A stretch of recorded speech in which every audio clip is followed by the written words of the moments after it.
Parfait, merci, merci. Hi friends, just a quick one before we get on with the video. I often mention during the podcast that I am an indie game dev myself, and towards the end of this month, I will be revealing my first game right here on the Daily Switch 2 podcast. So if you aren't already, now would be a great time to subscribe. I'm just saying. I often talk about my frustration with the modern games industry. Issues of pricing, DLC, lack of physical releases, game keycards, stuff like that. And I want to be as transparent as possible with my personal reasoning on how I should release my own games. And I genuinely want you guys to be a part of that conversation and part of the process. I'm trying to build a community on Patreon. There is a completely free tier. I do not believe in paywalls. Over the coming months, I want to do things like live streams, chats, and previews of the games and stuff to give real insight into the development process. Offer things like discount codes, how you could potentially be a game tester, and other fun things and ways to be involved. To try and grow this free community, I do regular giveaways of cool little Nintendo prizes, and to celebrate the release of Legends Z-A, I'm adding Pokemon stuff to the list this month. So I'm making this little video intro to show you what you could potentially win. So I often pick these little gacha prizes. I really love these. I collect them myself. Here we have Mario and Luigi. They come with little strings which you can detach if you want, or you can use them to put on your bags or use them as fun jumps, Mario and Luigi. Also, we have a Cheep Cheep. I love the Cheep Cheep. The Cheep Cheep is so cool. Oh, Cheep Cheep. Oh, he's so cool. Also, we often have stationery in the giveaways. This is a little Nintendo spiny paperclip for clipping onto your papers. These are super, super cool. We have a mushroom question block, which is just really cool to stand on your desk or whatever, to look cool on your shelf, but also, pop, ooh, it's a highlighter pen. Isn't that awesome? I love it. I love it. And these, I genuinely use these a lot. I actually have one down here right next to my desk, but I have them around the house because they're just so useful. It's a question block, right? With a mushroom, but it holds pens and pencils. And it has the little sticky pads on the back, so you can stick it wherever you want, stick it on cupboards, stick it on doors, wherever it's going to be useful to have a pen right next to the phone, whatever. You can go boom, boom. Love it. Super useful. Really, really cool. But also, as I said, we've got some Pokemon stuff. Now, some of you will know that I recently went to the Pokemon Mega Evolution event in Paris, and that was just super awesome. There was some really cool exclusive stuff that you couldn't get anywhere else. So here we have the Guide l'événement, the guide to the event, the official guide. Now, you could only get this if you went to the Pokemon Mega Evolution event in Paris. It's very, very cool. And inside, it's got all kinds of cool information. It's even got a map of Paris and different places that you can go with Pokemon Go and everything else. It's got information on Legends Z-A. It's just really cool. Also, we've got a really, really neat Mega Evolution Paris vinyl sticker. Check that out. Pikachu and the Eiffel Tower, or I guess it's the Prison Tower, isn't it? But we all know it's the Eiffel Tower, really. Yeah. So really cool little vinyl sticker. Again, completely exclusive. You could only get this if you were in Paris at the event. Pokemon cards, a completely unopened pack of Pokemon cards, Scarlet and Violet, but the French version of Scarlet and Violet. Really, really cool, because I will post these to anywhere in the world. I know most of my viewers are in America, but anywhere in the world I will post if you happen to win. Packet of unopened Scarlet and Violet cards. Also, they were giving away this, Pokemon magazine, and inside is a really neat Christmas Pokemon poster. That's really cool. Yeah, obviously it's in French, but hopefully some of you will think that's a really cool novelty, having a Pokemon magazine all the way from France. Or maybe you're French yourself and you're watching in France and you want a free Pokemon magazine. Awesome. So if you want to win all of that stuff, all the goodies, it's absolutely free to enter. We have all the information in the description, in the pinned comment, or you can go to linktree/dailyswitch2. That's linktr.ee/dailyswitch2. Hey, this is the first time that I've tried to do anything like this on camera. I think that didn't go too badly, did it? Bit of manic energy, but you know, I am autistic. That's kind of the way we roll around here. You can probably tell by all the stuff in the background, but my hair isn't too messy. Anyway, on with the episode. Cheers, guys. Oh, hey, I didn't see you there. I'm sorry. You know, sometimes on the Daily Switch 2 podcast, I go on a rambling tangent about my life outside of Nintendo gaming, and sometimes I just casually mention that I work in the film industry. But I often get DMs or comments, and people are interested in hearing more. They say to me, Sam, you started in the music industry. You worked with a lot of big American rappers. Now you work in movies and Star Wars, and you're directing a superhero movie. You must know a lot of famous people. You must get to meet all kinds of celebrities and live a very, very glamorous life. And I say, well, kind of. But behind all the glamour and glitz of showbiz, here's the thing that the Hollywood elites don't want you to know. Those glamorous actors that you see on the screen, Leonardo DiCaprio, Johnny Depp, Nick Frost, Sam of the Daily Switch 2 podcast. At the end of the day, once the cameras are off, we're just normal men. We're just innocent men. At this stage in my career, it's been over 30 years now. You meet so many people, it's very easy to get jaded. There's not many people that can make me starstruck, but sometimes, on rare occasion, I am lucky enough to be in the presence of true greatness and a star that just blows me away, and I can't believe that I am in their presence and I get to share my living space and breathe the same air with such an incredible talent. And you, as a viewer of the Daily Switch 2 podcast on YouTube, if you're listening on Spotify, you might want to check out the video, because otherwise this whole skit is going to get completely lost on you. But you, on YouTube, watching right now, have I got a treat for you, because I'm going to give you some private footage of when I met two of my biggest heroes. I could not believe my luck.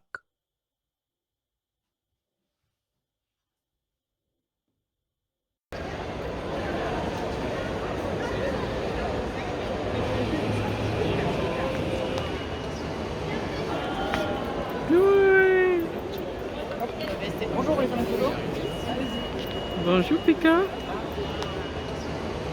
Pikachu!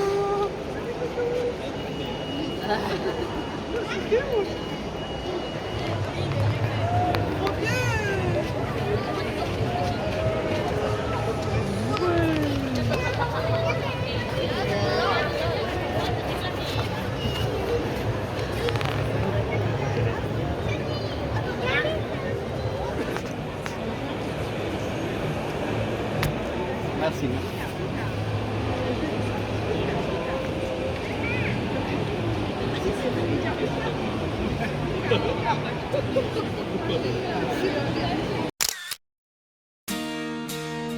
Look at this photograph of a man in a Pikachu hat. Yeah, that's me and I'm not embarrassed. I'm at the Mega Evolution Paris. I'm playing Pokémon Legends Z-A. The new game is out today. Nintendo put on such a fancy event, but we ain't fancy, we're just normal men. Normal men. Innocent men. What do you mean, normal men? We're just innocent men.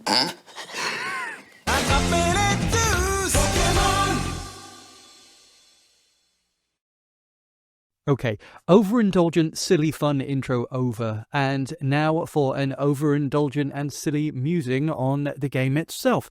It's becoming a cliche for me to start my reviews by riffing on the titles of games or the pronunciation of them, but again, in this case, it's actually necessary, more so than ever in fact, as there are a million different varieties of how people could possibly refer to this game.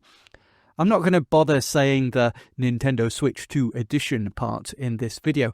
I bought both the Switch 1 and Switch 2 versions physically just to test out for this review, but I am predominantly playing the Switch 2 version, obviously.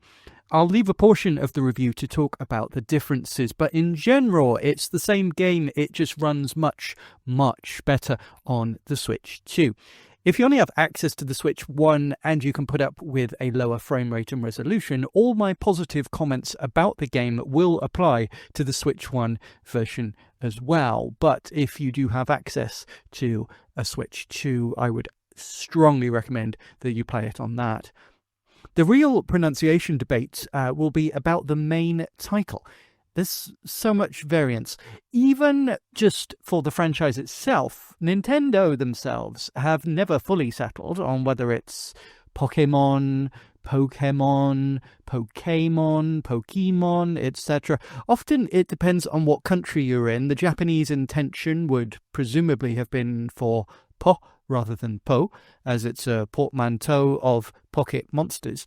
And the accent over the E is there to signify that it doesn't do the magic E trick function of a silent E as an orthographic marker that lengthens the preceding vowel, turning O into O, but instead gives it a more European E inflection where the E is pronounced and in fact given a slight emphasis, Pokémon. But the American 4Kids dub of the anime went with Pokémon, as if the E does follow the VCE pattern, turning the O into O. And somehow the accent, which admittedly doesn't really exist much in English, especially not American English, for some reason makes the E also have its long form rather than being silent, making it Pokey. It's objectively wrong.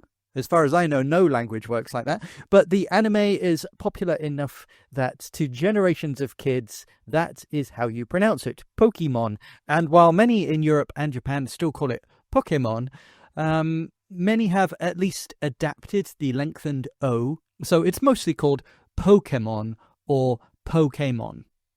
That's mostly where I personally land, somewhere between the two, but I'm probably going to pronounce it several slightly different ways during this review anyway, depending on how much thought I'm putting into it as I read from my notes.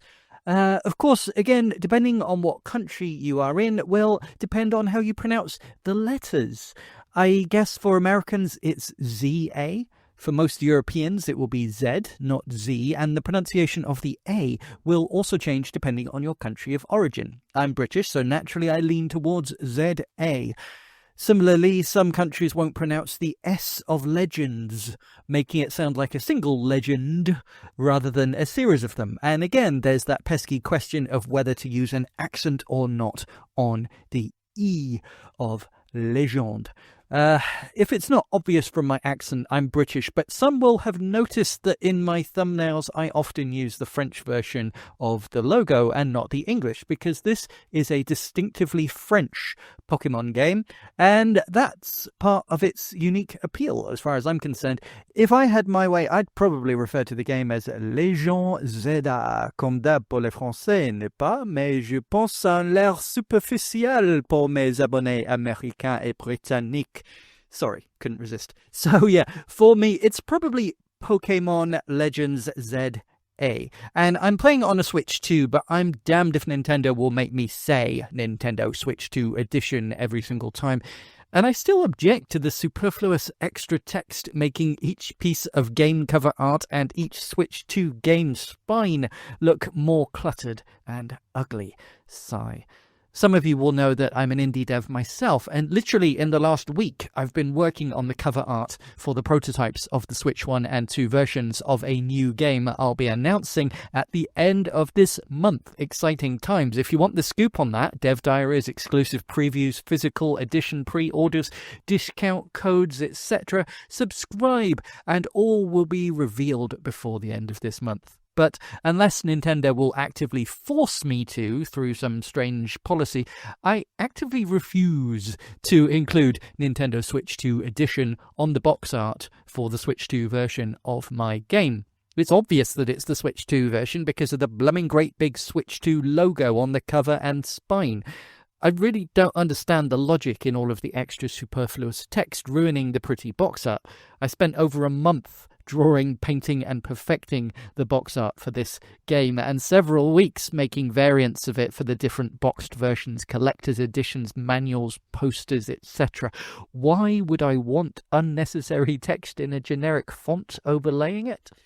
Similarly, I really love the Pokémon Legends Z-A cover art. It's awesome, but the Switch 1 version does look a little bit nicer in my opinion because of the vertical format and the lack of that extra text and of course the huge big red border across the top. We are quite a long way into this episode, over 10 minutes now, and I've not fully started to review the game. Well, about that. This is actually my second attempt at recording a review, unfortunately. It's usually my policy with reviews to play a game, review it, and not read or watch anyone else's review beforehand so that their opinions don't affect mine and I can be truly objective, honest, and unbiased. Only afterwards, usually while my video is rendering or maybe uploading, do I allow myself to check other reviews, and it's always interesting to see if my opinions align with others and also what aspects of the game different people decided to focus on. So, the game came out 2 days ago now by the time this is uploaded. I received it in the mail 1 day early, I played it for about 8 hours, and I recorded my first impressions review. Given that I'd already played it several times at promotional events as well, if you're watching on YouTube, you saw some clips of one of those events at the beginning of this video, I felt pretty confident that I had played enough of the game to give a solid first opinion, and like with other major games, I planned on coming back to it after completing it and having time to reflect to give a fuller, more nuanced opinion later. First impressions review, and then a full review maybe a week or even a month later, depending on how long I felt it would take to have a full opinion. TLDR, I love this game. As someone who loved Pokemon to an obsessive level in the Gen 1 days at least, slowly fell out of love over time, especially during the Switch 1 generation, this was the game that 100% won me back over. Long-time listeners or viewers of the show will know that I covered the Pokemon Presents event, and at that time I just fell in love with this concept and have followed every new trailer drop or morsel of information ever since. It's been my #1 most anticipated major Switch 2 release, and I have genuinely enjoyed every single minute that I have spent so far with the game. It is exactly what I expected it to be, just as good as I imagined, and I can honestly say that it's the most fun that I've personally had with Pokemon, probably since the original Game Boy and N64 days. And that's saying something, because there's plenty of games that I've enjoyed between then and now. It is, without a doubt, my favourite Pokemon spin-off game, no question, and potentially my favourite of any Pokemon game, including the mainline adventures. Come back to me after I've completed the game and we'll see whether that's a recency bias, but it's certainly up there in my top 5 favourite Pokemon games. It could very well be my favourite Pokemon game. However, after recording my first impressions review, editing it, setting it rendering, I opened up YouTube and immediately noticed a very clear pattern. Many negative videos about Pokémon Legends Z-A, which somewhat surprised me, Maybe if you're on Twitter or social media, it doesn't surprise you. But for me, I stay away from that stuff most of the time. And I was just fully down with, okay, this is an amazing game. People are going to love it. I was surprised how many negative videos there are floating around. And for the outlets that gave positive reviews, because there are many positive reviews, but a ton of criticism in the comments implying that actual real people seem to think that the outlets giving positive reviews were doing so just for advertising clicks from kids or to win favour with Nintendo or keep getting free stuff, review copies, etc. As if people couldn't possibly like this game, and if they do like this game, then they must be biased. And this was somewhat problematic to me personally, as my review, or the first attempt at least, was mixed in with a lot of footage of me at Nintendo and Pokemon promotional events, or wearing and showing off Pokemon merch, etc., which would only increase this potential criticism from new viewers discovering this video through search or the algorithm and not knowing about me or this channel, and just assuming I must be some Nintendo or Pokemon shill. So let's head that off at the pass. This channel is not monetized. I don't get ads. I've never had a sponsorship. I don't get free review copies. I literally paid my own money for 2 separate copies of this game, both on Switch 1 and 2, so that I could give a proper comparison out of fairness. And yes, I went to a Pokemon event in Paris. I had an incredible time. I loved it. One of my favorite things that's ever happened to me. I'll remember it forever. And while there were some minor free giveaways of things like Pokemon cards, magazines, guides, postcards, stickers, etc., I paid 100% of my travel, accommodation. I was not sponsored in any way by Nintendo or the Pokemon Company. The only thing I did in an even vaguely official capacity was I did a short unpaid interview for the official Pokemon social channels, but that was about Pokemon Go and not Legends Z-A or anything Switch or Switch 2 related. I'm also far from a glazer of Nintendo or the Pokemon Company in general. Yes, I'm a long-time fan of many of their products, but regular viewers and listeners will know that I am not shy about criticizing them both, and I have been especially heavily critical of some of their more recent output. Whether it's shady business practices, poor value for money, or lackluster games, I am happy to be completely honest, even if it means getting angry comments from fanboys in the comments section, or losing subscribers, as has actually happened on several videos, or meaning that I never get any kind of official recognition from Nintendo, the Pokemon Company, free games, etc. That doesn't matter. For me, being authentic is more important than people-pleasing or sucking up to some random corporation. In fact, the funny thing is, if I wanted to people-please, I would have actually probably just made a video criticizing Pokémon Legends Z-A. It seems like the most successful videos on YouTube about the game right now, the ones that are trending at least, are the ones absolutely ripping it to shreds. But I can't do that. I genuinely love it. I genuinely think it's a great game. It's not perfect. I can see that some of the criticism that people have for it is valid, but to me, the things that most people seem to complain about are either unimportant to my personal enjoyment of the game, or sometimes are actually the reasons why I like the game in the first place. I think that potentially this is going to be divisive. Some people will hate the game because of what it isn't, whereas others will love it for what it is. It's important to remember that this is not a mainline Pokemon game. It's a spin-off with a very different battle system, a very different setting, a very different scope, and a very different approach to the storytelling and world building. And it's all the better for it, in my opinion. But clearly, it's not going to suit everybody. Just as Legends Arceus was innovative, that's another game, by the way, where we could argue over how you pronounce it, Arceus, I don't know, I've heard people saying it both ways. Just as Arceus, as I'm going to call it because I'm British and I find the word arse amusing, just as Arceus was innovative, interesting and modern, but didn't really change much about Gen 9, Legends Z-A is also unique and approaches things in a different way, but probably won't change much about Gen 10.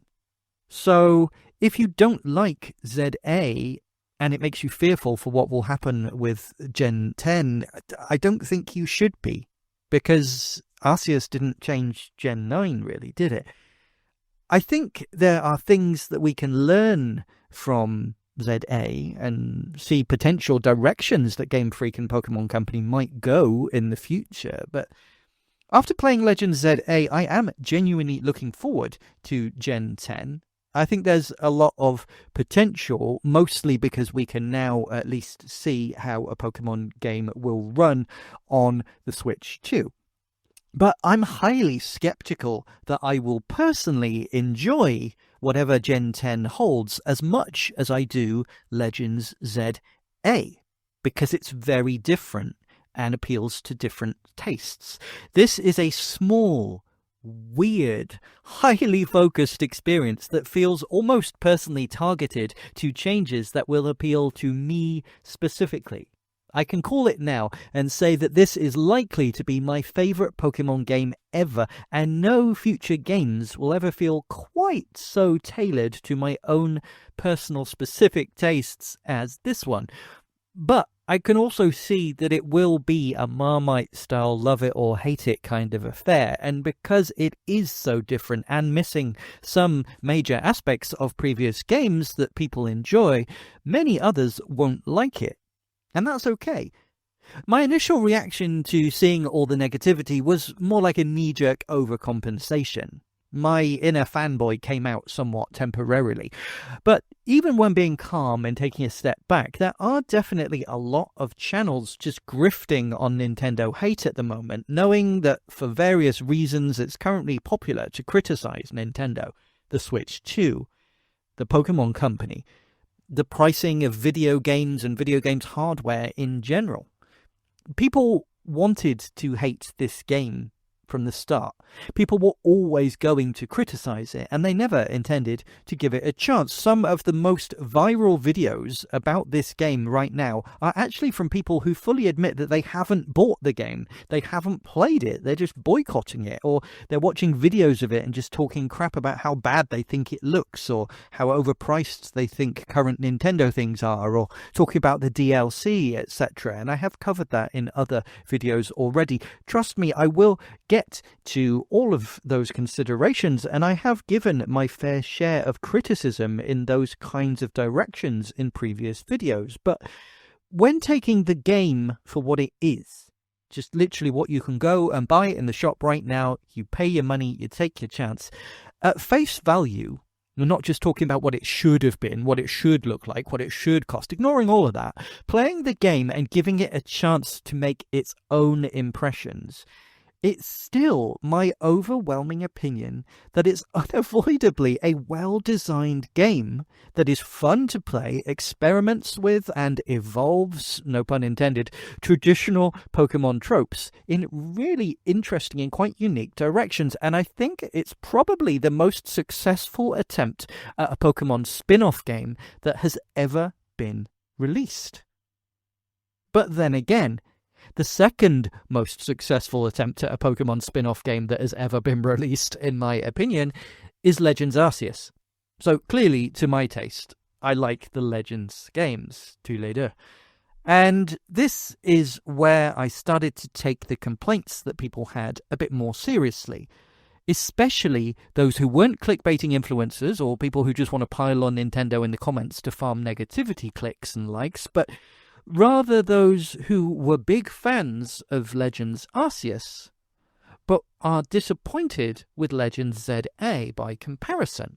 Those are surely good faith arguments, and ones that deserve taking into serious consideration and giving respect. Again, I think what you expect and want from a Pokemon adventure will seriously change your opinion on whether you love Legends Z-A, like I do, or whether it falls flat for you, like it clearly is for some Legends Arceus fans, because it steers too far away from the elements that they personally look for in a satisfying Pokemon experience. I can understand that perspective, and once you start taking complaints seriously and not just assuming that people are piling on negativity unnecessarily, it is possible to see both sides of the other issues too. One of the main things that people are complaining about with this game is the graphics. I actually really like them. They're bright, they're colourful, well-modelled, well-animated, and I especially love the locations. But yes, I can understand that compared to other similar modern games, they are low poly and quite basic, clearly prioritizing performance over flashiness, and somewhat limited by the fact that this is, of course, a cross-platform release for both Switch 1 and Switch 2, rather than being exclusive to the more powerful hardware and not having to worry about running on the last generation, which is approaching a decade old now.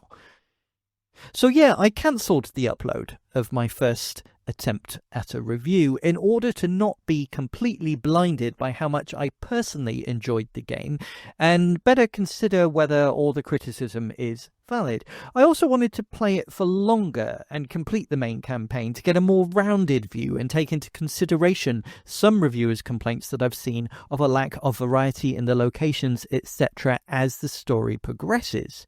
Is this game too short or has too much repetition? So yeah, I sacrificed the potential extra clicks and SEO boost of having a review out on launch day in order to give a more rounded and authentic review. And I hope that this effort will at least prevent some people being knee-jerk angry at me for still giving the game a positive review at the end of everything. I have really tried to understand the criticisms that people have with this game. I sympathise with some of them. I even agree with some of them, but it still doesn't stop this being an objectively really fun game that simply makes me smile when I'm playing it.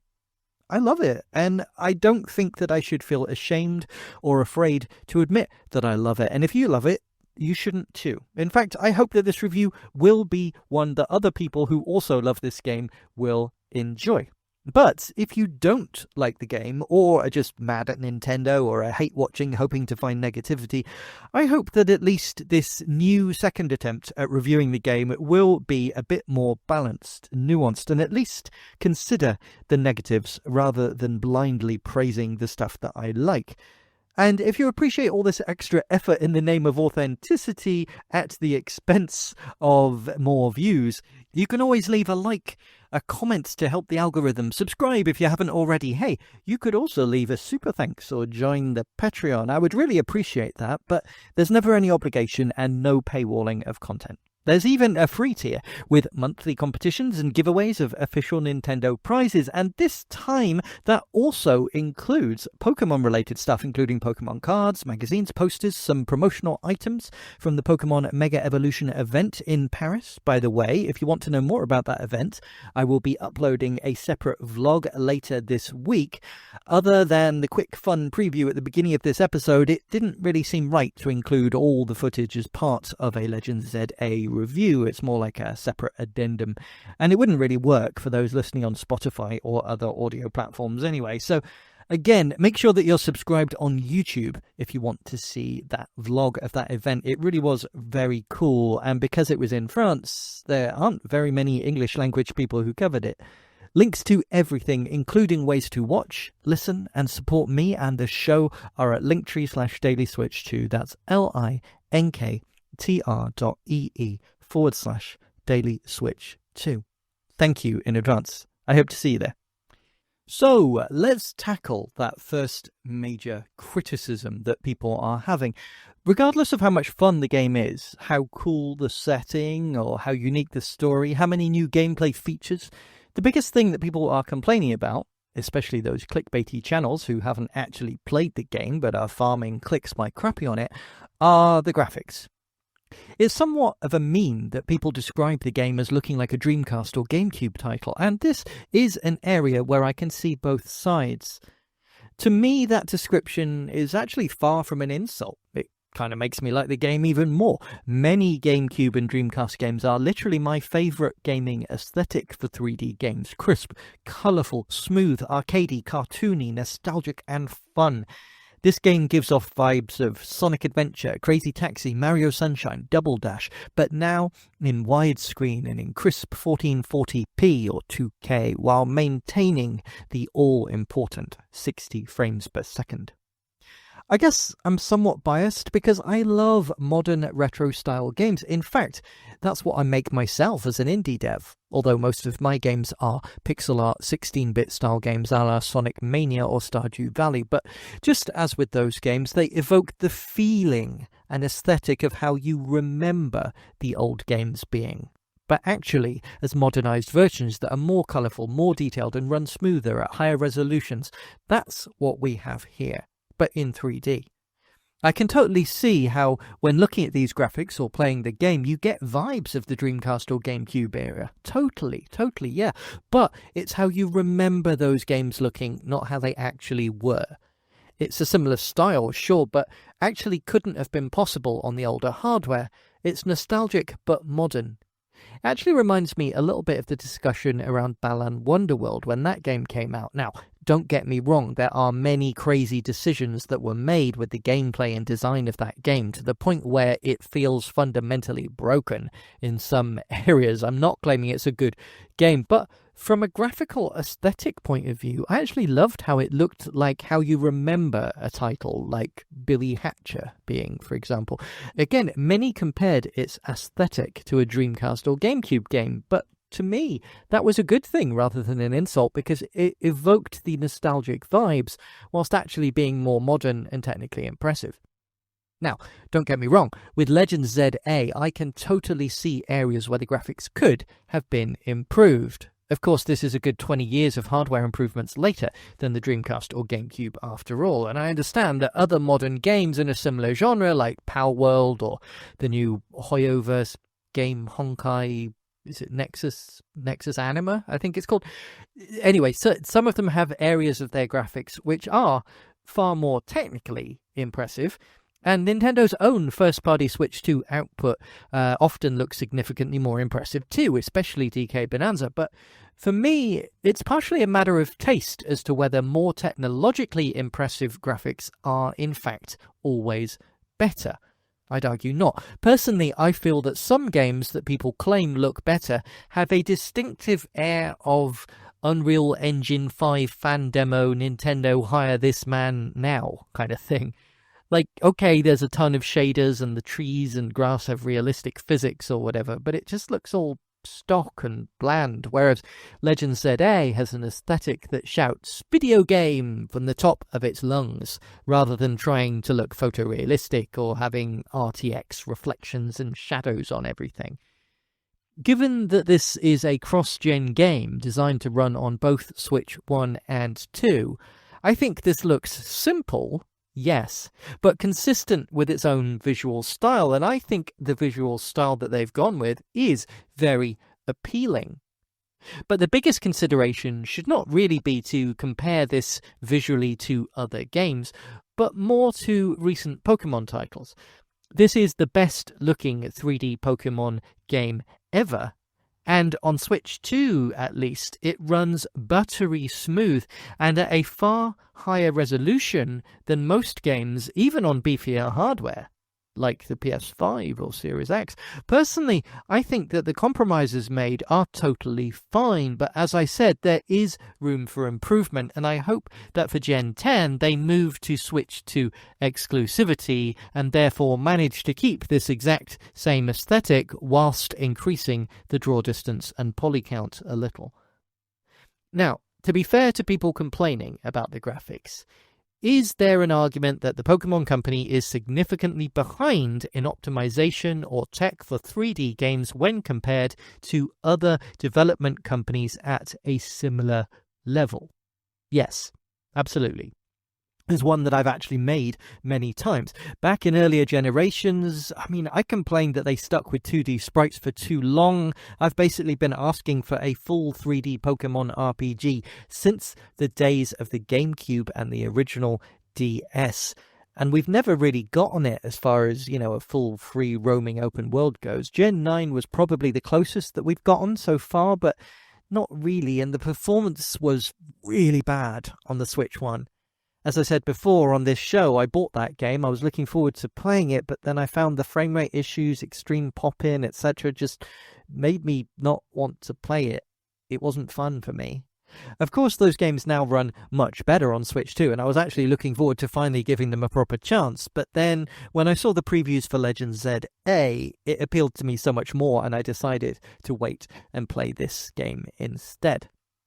I understand the criticism. I absolutely do. Pokémon is quite literally the biggest gaming franchise in the world, with near infinite money at their disposal. It does seem strange that they have had such a difficult time adjusting to full 3D graphics and open world environments and getting good, stable performance out of hardware, despite having simpler graphics than many of the other games from other companies on said same hardware. I would assume that this is a combination of them having a relatively small team that's been working with them for a very, very long time, and them preferring to use their own custom engines developed in-house rather than using more industry standard stuff and hiring in from the outside. I don't actually think that's a bad thing in principle. In fact, it can be admirable and also give far more artistically satisfying results if done well. But yes, there is absolutely criticism that can be fairly justly labelled that they should have scaled up in size, ambition and performance/optimization much faster than they have, arguably a couple of generations ago. But I think that those criticisms are ones that could have been labelled at them far more for the previous games, and this particular game, Legends Z-A on Switch 2, is far more graphically impressive than their previous games, while moving to real-time battles with an active camera, which are both far more taxing on an engine, and having the closest thing that we've gotten so far to a fully open-world Pokémon game, even if that world is comparatively small, and we'll come to that. And all of this while running better than Gen 9 on a Switch 1, and running at 60 FPS in 1440p on Switch 2. It's impressive when you compare it to their previous games. It's fair to say that the graphics could have been better, yes, absolutely. For me personally, the biggest offenders are those darned billboarded windows. In an environment with so many rectangular buildings, just to have the windows being flat textures on the polygons and not having a handful of separate ones to give a low poly frame and windowsill around them does look very basic when in close-up. Personally, I would have had these included, but just maybe on an LOD basis when close enough to the buildings for it to be noticeable. Personally, it doesn't ruin the aesthetic for me at all, and I think the buildings themselves and the textures especially look great. But if they genuinely couldn't get this working on a Switch 2, that's somewhat concerning. The increase in the poly count would have been pretty low considering the hardware. I mean, practically non-existent. Like, around each window, a frame made from 3 boxes and one slightly larger box for the sill. That's, 48 polygons maximum? Extra per window, and actually 16 of those can be cold, so 32 in reality. Nintendo reports that even the Switch 1 can handle well over 6 million polygons per second. Now, of course, that's kind of a farcical number because adding textures, shading, processor cycles for controls, logic, etc. But realistically, for a low poly game, hundreds of thousands of polygons at once should be possible without breaking a sweat, so an extra 32 per window on buildings that are close to you wouldn't seem to be a difficult task in theory. If it's not possible in their current custom engine, that's something they need to work on. It's a limitation of their engine, not of the hardware itself. Similarly, I found it a little jarring that the mirrors in the game don't have reflections, they're just textures. Now, it's not that important, it hardly ever happens, but when used sparingly, that's just something that's been relatively painlessly possible since the days of the Xbox 360 and PS3 with a simple shader. But again, if they're using a custom engine that they've programmed from scratch, that's actually a far more difficult task than just using a built-in preset with something like DirectX or an engine like Unreal, Unity, etc. To be clear, I'm not saying that they should switch to a more standard engine. I'm all for custom tech that designers know inside and out, but I'm saying that if they improved this engine, then comparatively little changes would make all the difference. The people wanting to criticize the graphics can point at these billboarded textures from windows or mirrors that have no reflection and laugh that something multiple generations old just isn't present here, hence the Dreamcast/GameCube stigma. But that's truly a shame, because there is a lot of cool stuff going on here. The poly count on the player characters, NPCs, models, foliage like trees, etc. is clearly significantly larger than those on those older consoles and what they could handle, and the particle effects during the battles are really impressive for any modern system. And as I said, it's dynamic rather than a fixed camera during battle, which is far more taxing. And of course, this is all happening in widescreen and at a much higher resolution than older generations of consoles. So, as I said, it's disingenuous to say that this is the same as a GameCube or Dreamcast game. But it is more accurate to say that the graphics look aesthetically similar to those generations, which is not necessarily a bad thing at all. In fact, it's a good thing in my book. I mourn the loss of this kind of bold, colourful, blue sky, brightly lit gaming. I hate that somewhere around the 360 and PS3 era games started to be dimly lit, desaturated brown and grey edginess. Ugh. Even though I enjoyed the game, the main thing that I complained about with Sonic Frontiers, thinking about Sega, was how the main levels looked too realistic and not cartoony and unique enough. They were the typical Unreal Engine 4, Unreal Engine 5 demo, Sega, hire this man. But suddenly, when it switched to a retro-inspired area like the Green Hill, it looked really great. When I say that Legends Z-A reminds me of Sonic Adventure or Crazy Taxi, that's not an insult, that is a compliment. In most areas, it's technically far, far ahead of those old Sega and Nintendo games in reality, but limitations like the billboard windows just bring down the overall impression unnecessarily and make it feel less impressive than what is actually going on under the hood. For me, with future Pokemon games, if they kept this exact graphical style, quality and smoothness, but just increase the poly count of the geography and maybe just improve the draw distance a tiny little bit, I would have nothing to complain about, and I would be very, very happy. As it stands, I think this game looks beautiful and is consistent within its own style, and for me, the most important thing is that the resolution is tack sharp and the frame rate is a stable 60 FPS. That is a first for a 3D Pokemon game, which is laughable, but we are where we are. And while admittedly it's a low bar, especially for one of the biggest and richest companies in the industry, I would rather celebrate the fact that it's a huge leap forward for them, even if it took a new generation of hardware to make it possible.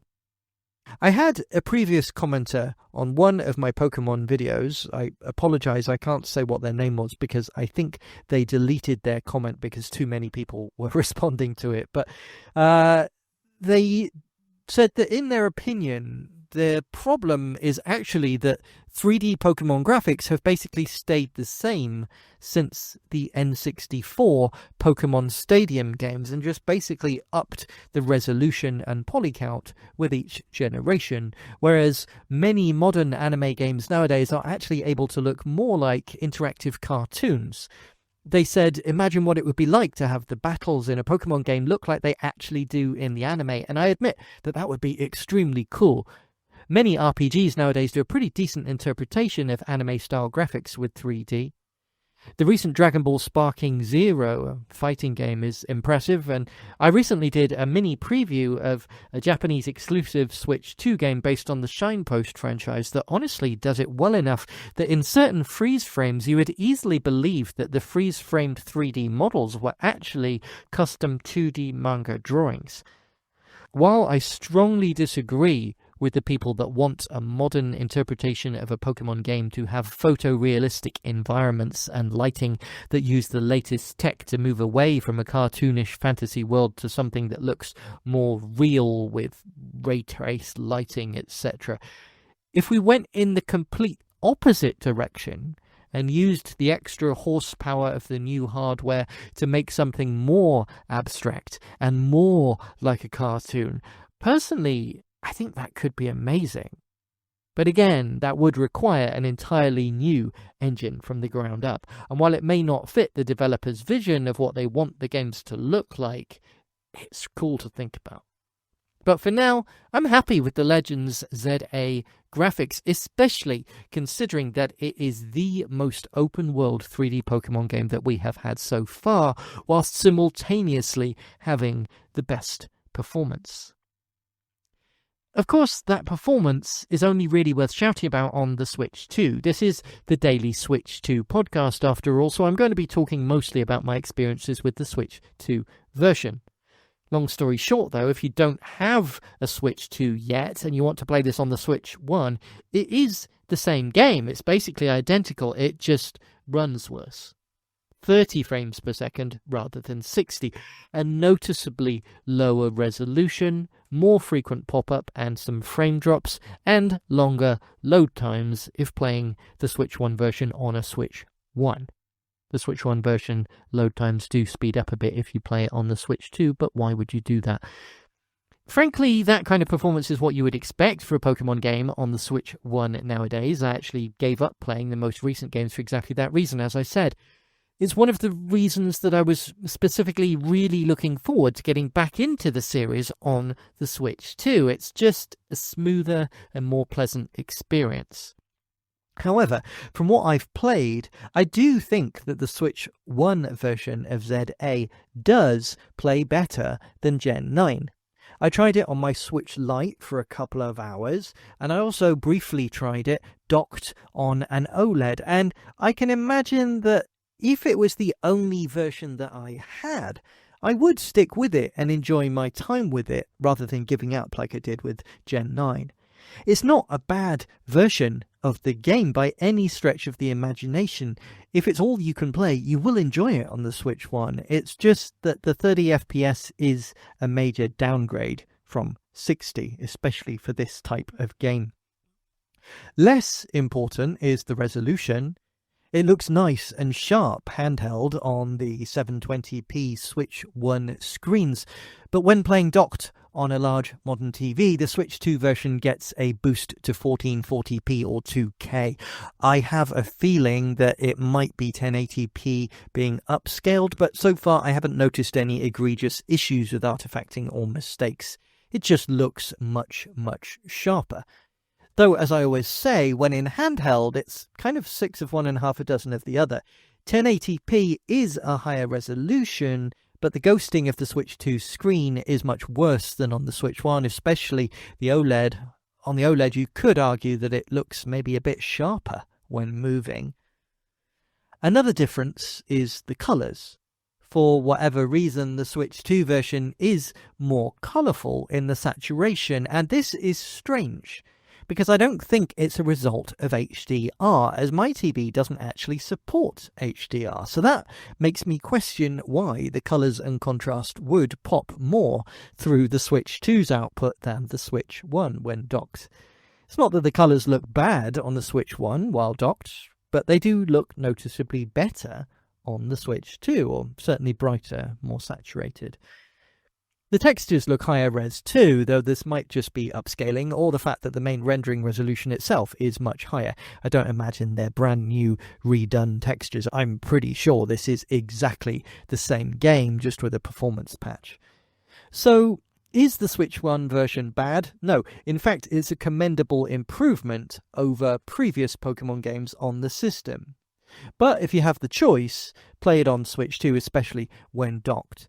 Many will complain that it's not a major upgrade. Sure, the actual models are exactly the same in screenshots or when looking at side-by-side comparisons on YouTube.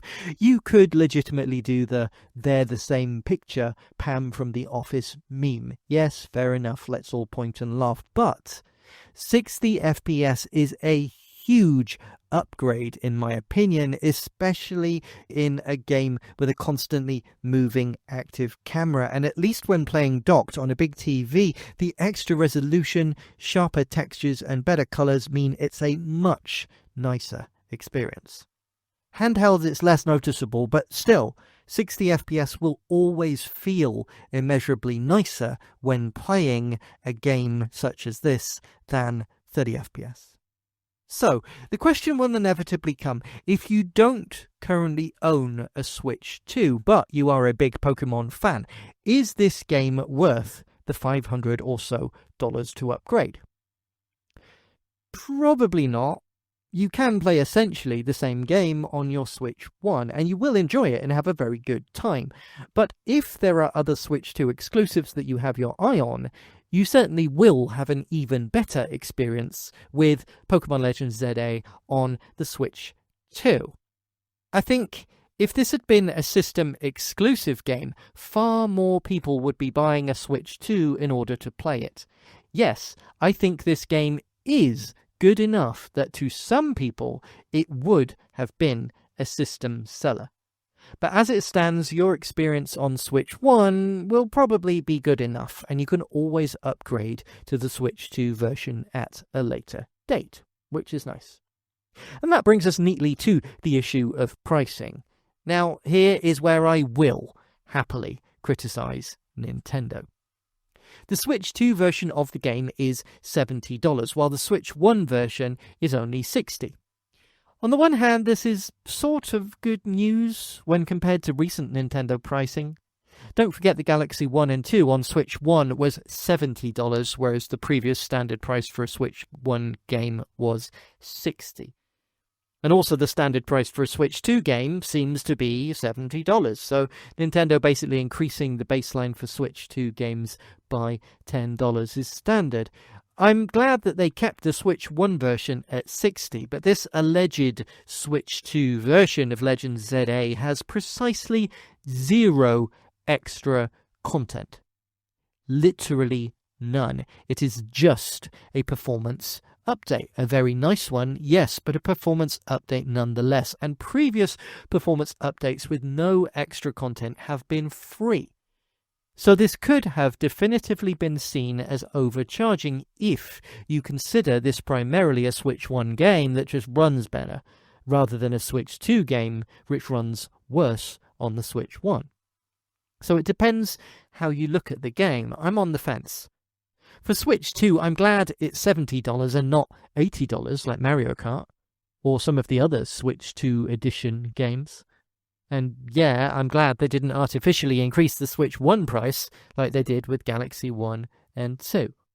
But if they'd simply charged $60 for both versions and offered a free upgrade from the Switch 1 to Switch 2 version, then I would be absolutely singing Nintendo's praises and unequivocally recommending this game rather than just feeling somewhat meh about the pricing. Bof, as the French would say. As I mentioned, if you buy the Switch 1 version and you want to later upgrade to the Switch 2 version, you absolutely can do so, which is nice, but you will have to pay the extra $10 for the privilege to do so. It's not a free update.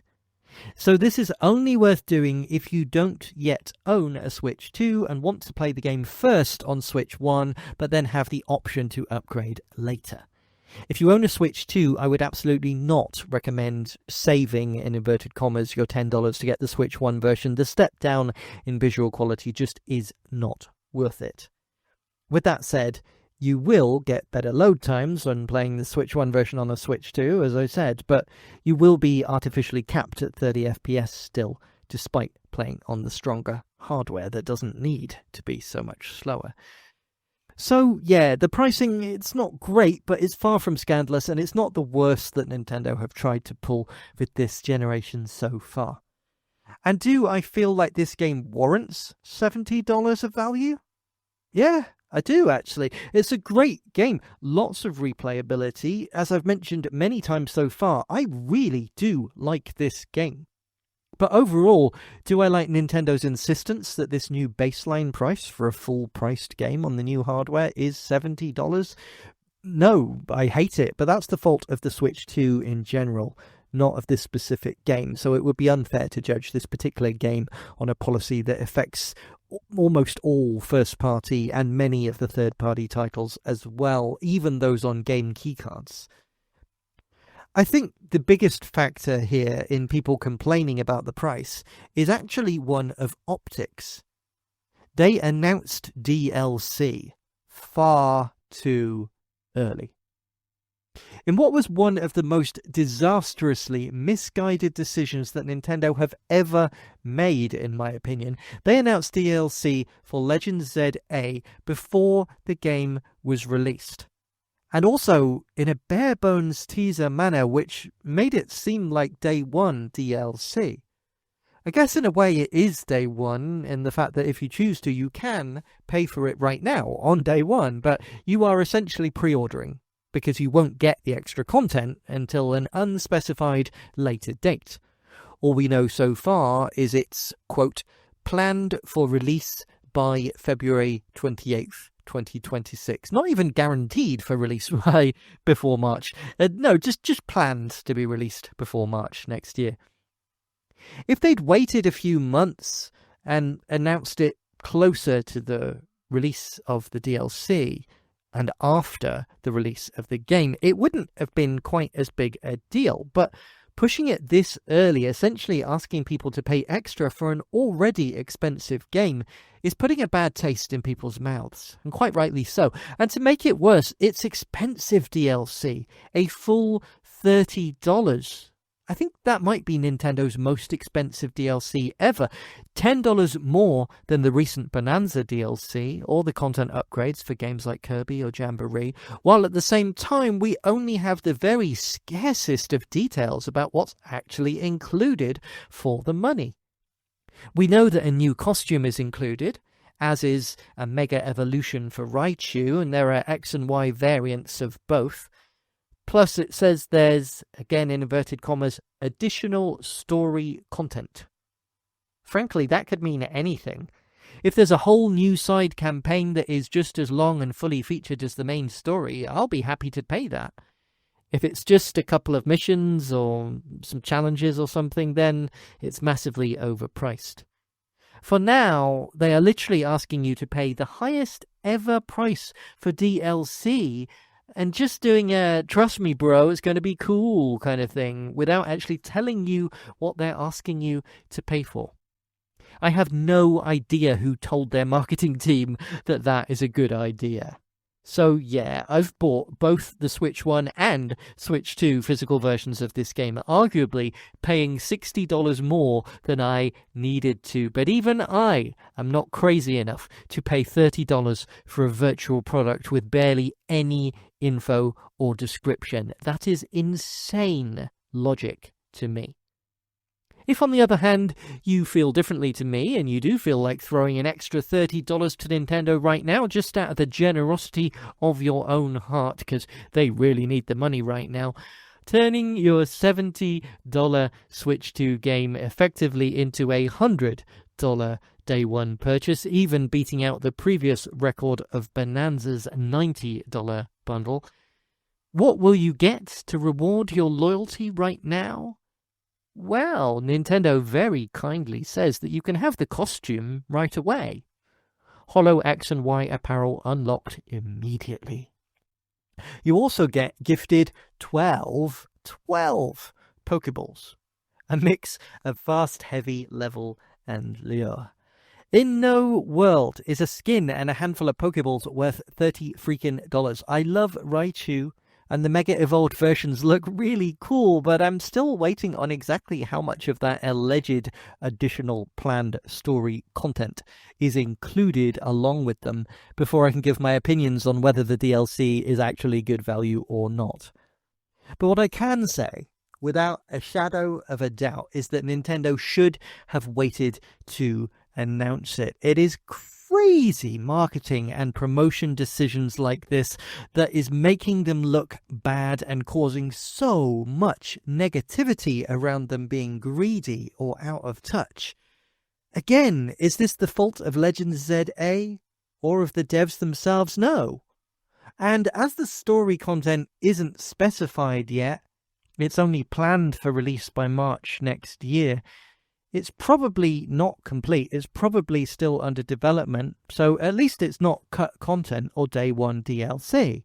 So usually I wouldn't criticize too harshly, but allowing people to pay for it up front and announcing it even before the release of the game has done about as much reputational damage as if it were cut content and day one DLC. And again, that is a shame, as it is hurting the reputation and damaging the launch of a genuinely good game, which I like and which I want to succeed and which I want people to buy and enjoy just as much as I do. So, yeah. Back to the actually important part, the game. Because with everything people are criticizing, the majority of the loudest people are the ones just criticizing the price, the graphics, or in general being put off by Nintendo's recent business decisions or even negativity about the Switch 2 itself. Considering the barrier of entry and the cost of the new console, especially in this economy, I think it's important to be empathetic and remember that many people are simply just looking for reasons not to buy a Switch 2 and not to feel FOMO. And that is fair enough, to be honest.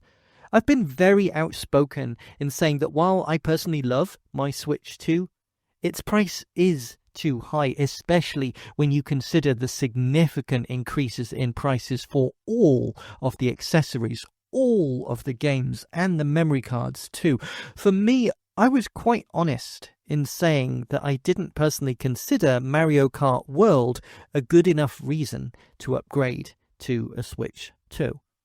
But Bonanza is quality enough to be a killer app, in my opinion, as long as you care about 3D platformers as much as I do. And frankly, I suspect that many Nintendo fans do, but certainly not all. As far as Legends Z-A goes, because it isn't a system exclusive, it's only going to be a system seller for those most hardcore of Poké fans. But as a more casual Pokemon player, if you haven't bought a Switch 2 yet, but you like the look of Bonanza, I'd say that Bonanza plus the best version of Legends Z-A is a far more convincing argument to buy one than just Bonanza by itself. And once Metroid Prime 4 releases, another game which will have both a Switch 1 and 2 version, but presumably will run much better on Switch 2, that case for upgrading will get even stronger for Nintendo fans. But for now, Donkey Kong Bonanza and Pokémon Legends Z-A are genuinely my two favourite games on the Switch 2, and it's not even close. For me, it's a 1-2 punch of excellent Nintendo first or second party experiences that absolutely justify my personal purchase. If you already own a Switch 2, frankly I consider both games essential, but you already know whether they seem like your cup of tea or not. I think it's wise of Nintendo to have made a demo of Bonanza for those who are on the fence and want to try it out and see if they get on with it. I hope that they follow suit with Legends Z-A. There's two excellent demos that already exist. For me, I already liked the look of the game, but actually playing it for the first time just over a month ago at that Mega Evolution event, I pretty much instantly fell in love with it. The demo just plays so perfectly. The battles are the best that they have ever been. The graphics are instantly impressive. Seeing them in reality on a TV is so much more impactful, and they look so much more impressive than they do on your phone with YouTube compression, etc. The graphics are sharp, smooth, and colourful.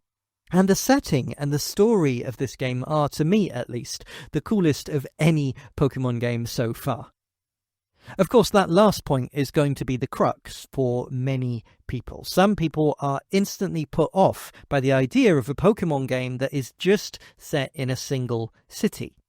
For some people, the very essence of a Pokemon game is exploring wild areas, forests, caves, beaches, cliff edges, long grass. I get that, I really do. And obviously we will get that with Gen 10. But I think that the concept of just a city, in inverted commas, is vastly overstated by many people, and you're not really understanding the full scope of what we're getting here. It's not like a city in a typical Pokemon game. It's far more involved than that. Firstly, I mean, the city itself is based on Paris. It's one of the greatest cities in the world, a huge amount of variety, not just endless skyscrapers and concrete. Lumios has rivers, parks. Every area of the map is completely visually and thematically distinct, has a ton to discover. It covers the full gamut of the entire history of architecture of Paris. Plus, this thing is a living, breathing city with an active story to follow. You aren't a lone explorer. You're part of a team playing out a story, and the relationship between the human characters and their Pokemon is far, far stronger than ever before. Yes, I may be biased because I am a francophile, as the French say, so I understand all of the French cultural references and puns, and I recognise all of the real-life locations being recreated in Pokemon form. Heck, I'm playing the game the first time through, at least, in the French language, and I'm getting a real kick out of that. I'll be making a whole separate video about that and breaking down everything, and frankly, I'm really, really looking forward to doing that. It's like a dream project for me to be able to share my love of Nintendo, Nintendo's history in France, and the Pokemon and anime and manga in France. It's a really interesting story.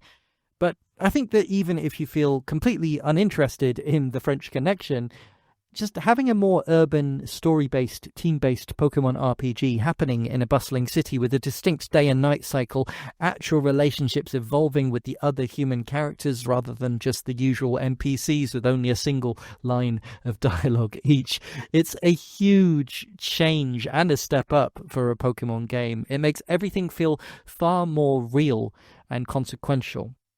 I love traditional Pokemon adventures, and I'm genuinely looking forward to Gen 10, especially if it's a Switch 2 exclusive and they manage to keep this level of smoothness and performance. But frankly, for me personally, I think this smaller, more concentrated experience with a genuine feeling of connection with the other characters rather than being a single person on an adventure completely by yourself, in this specific setting as well, I don't know, it's just, I think this is likely to remain my favourite Pokemon game for the foreseeable future, no matter how Pokemon evolves.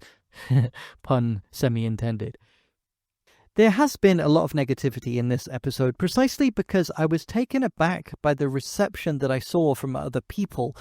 And I knew that only releasing just a 100% glowing review up front, because that is pretty much genuinely what I made. I was so in love with this game that I just dove straight into making a glowing review talking about how great it was and how much I loved it. But I knew that that would bring accusations of bias or being a shill or whatever. So I scrapped that, and I wanted to put this out today instead to give a fair and biased look at all the possible reasons to legitimately criticize Legends Z-A. But there will be a part 2, probably within the next 48 hours or so, talking about everything that I genuinely love about the game. We will go deep into the gameplay, the battles, the setting, the story, the customization, the multiplayer, which surprised me. All of the reasons that make this genuinely the most fun that I've had with a Pokemon game in at least a decade, possibly ever. I hope that you'll join me for that. And as I've already mentioned, if you are a fan of Pokemon, I'll also be doing several other videos coming up very soon. The full vlog of the Mega Evolution Paris event, which is really cool. I've got a lot to show off from that. The video breaking down the real-life French inspirations and cultural references in the game, obviously covering the Mega Dimension expansion too. I'm still on the fence about if that's a good thing or a bad thing. And all the other Nintendo and Pokemon major news as and when it happens. If you liked the stupid skit and song that I stuck at the beginning of this video, had a lot of fun making that. I've several more of those coming up, though don't let my bad singing put you off. You can always skip with timestamps after all. And don't forget that I do these monthly free competitions where I give away official Nintendo prizes, and for the next few giveaways at least, I will simultaneously be including Pokemon stuff along with the normal kind of Mario things, including things that were exclusive to the Paris Mega Evolution event, and some Pokemon cards and all kinds of stuff. For all that and other ways to follow and support the show, don't forget, as I said, we've recently unlocked Super Thanks, so I will be very grateful if somebody decides to try that out for the first time and I can see how it works. It is linktree/dailyswitch2, linktr.ee/dailyswitch2. And remember to leave a comment for the algorithm. Tell me what you think about the game so far. Did you buy it? If so, for Switch 1 or Switch 2? How are you finding it? I would genuinely love to hear from you all. I do try and like and respond to every comment that people leave, even the negative ones, but please do be nice. It's honestly kind of sad to me to see a game that I personally enjoy so much, I was so excited for, and it lived up to my expectations. But then to see that it's getting so much backlash, it is kind of upsetting. So I hope I've dealt with it in a fair way with this review, and you will forgive part 2 being my unabashed talking about how much I love the game and why I love the game. Thanks, guys. Later.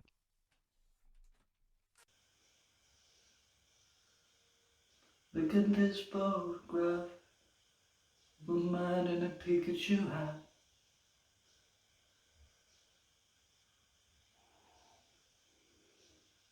I don't know why we're doing this, Lauren.